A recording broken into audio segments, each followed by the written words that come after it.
Bonjour à toutes et à tous, vous êtes sur l'Intelligent TV et vous suivez la revue de presse de ce jeudi 15 juillet 2021. À sa une, le journal Le Temps fait état de ce que la peur à l'égard du Woudy monte au sommet. Le confrère ajoute que le régime refuse que Gbagbo visite les prisonniers d'opinion. Soir Info informe que le gouvernement refuse un important déplacement à Gbagbo et précise que cela suscite une grosse colère dans le parti de l'ex-président. L'Inter affiche à sa une ce qui se passe dans le camp du Front populaire ivoirien, précisément entre Gbagbo et Afi. Le confrère nous dit aussi qu'une stratégie a été dévoilée du côté du FPI et que la réunion du RHDP, qui était prévue depuis plusieurs jours, a eu lieu hier. Une réunion dans laquelle Big Togo et des responsables du RHDP ont parlé. Selon le journal Le Nouveau Réveil, le directeur exécutif du RHDP, Adama Big Togo, a déclenché la grosse colère des Ivoiriens. De son côté, Notre Voix annonce que Charles Konan Banny recadre fermement Adama Big Togo. Pour l'ancien Premier ministre ivoirien Charles Konan Banny, la réconciliation a un impératif catégorique selon le journal Aujourd'hui.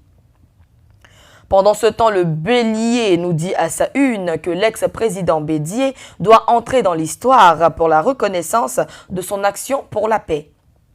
Son de cloche totalement contraire avec le patriote qui estime que Bédié a un échec ivoirien s'agissant de l'ivoirité, de la gabégie et des détournements de fonds qui lui sont attribués.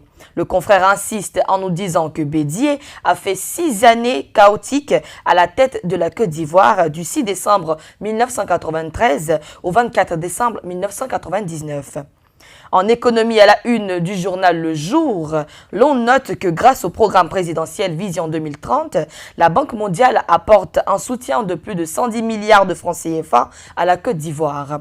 Un accord qui a été signé hier, mercredi 14 juillet 2021, à la primature d'Abidjan au Plateau.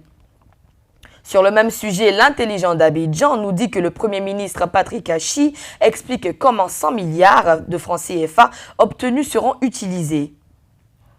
On termine le volet économique avec la une de Fraternité Matin basée sur la relance économique post-Covid-19 qui a poussé 14 dirigeants africains, dont 10 en présidentielle, à se concerter aujourd'hui à Abidjan pendant que 4 autres seront en visioconférence. Le site internet abidjan.net parle à sa une de la mission de sensibilisation du Conseil national de lutte contre la cherté de la vie à travers le pays à l'occasion de la fête de la Tabaski.